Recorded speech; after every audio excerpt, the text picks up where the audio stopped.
ഞാൻ നടന്നു വരുന്നത് എന്തിനാണെന്നറിയോ?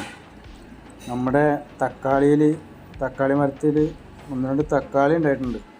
അത് പറിക്കാൻ വേണ്ടിയിട്ടാണ് ഈ വരുന്നത്. അതങ്ങനെ പഴുത്ത് തുടുത്തിരിക്കുക. നമ്മളന്ന് ലൈവ് ഇടുമ്പോൾ നട്ടുവെച്ച പച്ചക്കറികളിൽ പെട്ടതാണ് കേട്ടോ ഇത്. ഇതിൻ്റെ കൂടെ വെണ്ടയ്ക്കുണ്ട്, പിന്നെ റെഡ് ലേഡി പപ്പായ ഉണ്ട്. എല്ലാം കാണിക്കാം, വഴിയെ കാണിക്കാം. എന്തായാലും ഇനിയിപ്പോൾ ഇതിവിടെ നിർത്തിയിട്ട് കാര്യമില്ല. നമ്മുടെ മയിലും അതും ഇതൊക്കെ വന്നത് ഇത് കൊത്തി തിന്നണേ പിന്നെ പറിച്ചെടുക്കാം. നമ്മൾ നട്ടുവെച്ച സാധനം നമ്മൾ പറിച്ചെടുക്കുമ്പോൾ സന്തോഷം അത് വേറെയാണല്ലോ.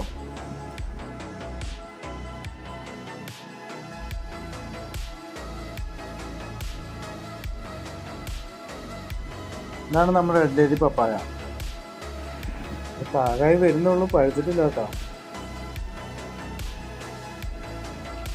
കൂട്ടത്തിൽ നമ്മൾ അന്ന് നട്ടുവെച്ച വെണ്ടയ്ക്ക ഉണ്ട് കേട്ടോ.